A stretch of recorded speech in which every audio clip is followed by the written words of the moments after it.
Hey guys, welcome to another video, and this time it's going to be all about the new Ford F-150.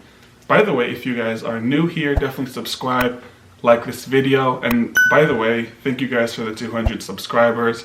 I feel like I sort of glanced over in my last video, but I generally do appreciate the fact that you guys watch my videos. Apparently 50% of people haven't subscribed, so what are you waiting for? But either we're going to go into a lot more detail about this F-150. Of course, we know that we're going to get the usual gas and diesel powered trucks, but apparently they're going to create a hybrid and they're going to have an EV, which is coming out a little bit later. I don't know what I think about that, but I'm curious to see how it turns out. I'm going to explain a lot more about this car after this intro.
So as far as the information we had starting off, we got this picture right here, which I mean didn't really say much, and I feel like it kind of looks like the previous model of F-150, which I don't know, it doesn't really give us much information. I made a video similar to this one about the Lexus IS and about the Acura TLX, and both of those cars, or both of those car companies, gave much more information, even though it was like a little snippet.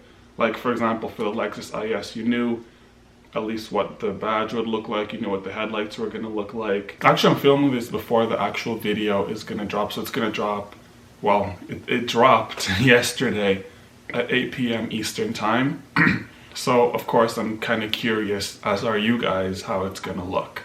So we know the car is also going to have a V6 and a V8, just like the previous models. So as far as the engine, there's not going to be much changed. It's, for the most part, going to be a carryover.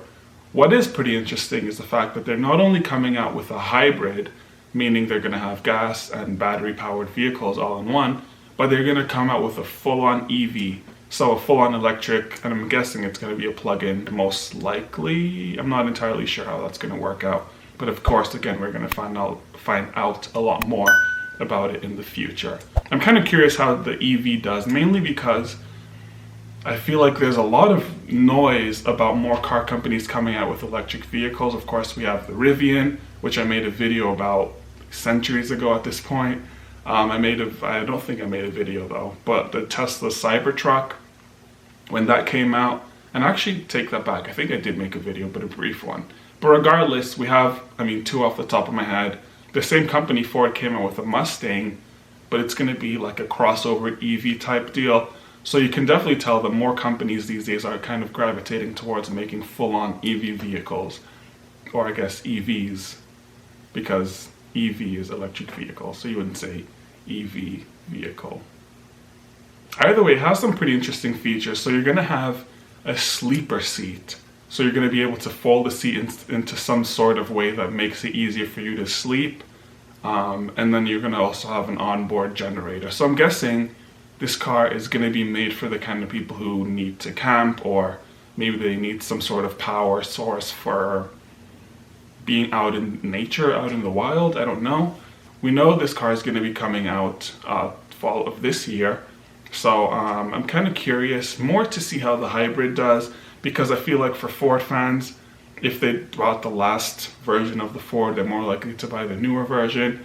But I want to see how people are going to deal with having an EV or a hybrid vehicle. So I wonder if they're going to actually like add on a sound like they do for, I know they do it for the i8, the BMW i8, they do it for the Taycan, so they do it for a couple of other cars. I think the Tesla might do it, I'm not entirely sure. I know when I drove the Model S, which actually is a pretty cool video, you should check it out, it's up here.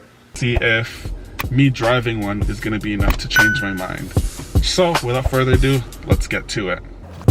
Either way, I'm kind of curious to see how the future of automotives in general turn out, because as more and more, of course, as rules probably get stricter, more car companies are going to want to gravitate towards making more economical vehicles.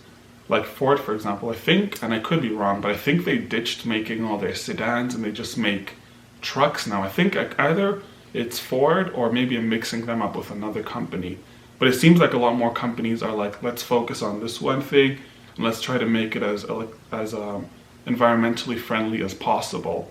But again, who knows if that's even going to work out. Definitely let me know what you guys think of this vehicle. Are you excited for the EVs and the hybrids? Are you excited for the gas-powered vehicles? Which ones do you think would perform better? I mean, my guess would be the EVs because, of course, it's electric, so you get instant torque. As far as the features of the car, we already know what it has. I mean, of course, in addition to what I mentioned earlier in this video, it also has a space for an interior workbench. Oh, not quite a workbench, I guess an interior workspace, which is pretty cool. And of course, in the rear end of the vehicle, it allows you to, well, have a legitimate workspace where you could measure out, whether it be like 2x4s or different things that you're building. And of course, in addition to that, it has hands-free driving on the highway. That could be something that's new. If you guys are truck owners, let me know in the comments below. But I will say I'm gonna voice my opinion on this car, and it might be controversial. But then again, definitely take into consideration the fact that I'm not the target market for this vehicle. But I'll say that I'm actually not that impressed. And I mean, then again, it's not like I came in here expecting something that wasn't fulfilled by Ford, but I just feel like the car itself just looks like every other F-150. And while some people buy the F-150 for functionality, some people buy it for looks, some people buy it for space, which actually is a plus for this car because it has like a sleeping space in the back, which is pretty interesting. And of course it has a generator, but that's specifically for the hybrid, which I just found out recently. But again, I'm not very impressed. Like you put let's say a 2019 or a 2020 F-150 with a 2021, and I mean, it looks pretty much the same. I mean, of course, there are little features here and there that make them different, but for the most part, like I'm not that impressed by the looks of it. The functionality, however, I mean, I feel like if there are people who need a legitimate truck to work. Oh man, somebody started mowing the lawn. So I'll speak up a little bit so you guys can hear me. But essentially, for people who need this F-150 as a work vehicle, I feel like it works pretty well as a work vehicle. But I mean, of course, there are a lot of people who just like trucks for the fact that they're trucks. And for those people, I feel like your best bet would be maybe a Dodge Ram or maybe some other competitor. But I mean, it is what it is. I'm not too mad at it. It is, I mean, again, I'm not the target market for this vehicle, so I'm not gonna, like, my word isn't final. I'm not the one who decides whether people should buy this car or shouldn't buy this car, truck in this case. But yeah, I just figured I had to share what I had to say. It's a decent truck, not too impressed, but also if you're looking for a truck that helps you or that makes work easier for you, then this would probably be a good truck for you. So having said that, that's really my take on this situation, so you can take it for what it is. If you liked the video, subscribe, share, and I'll catch you guys in the next video. Peace!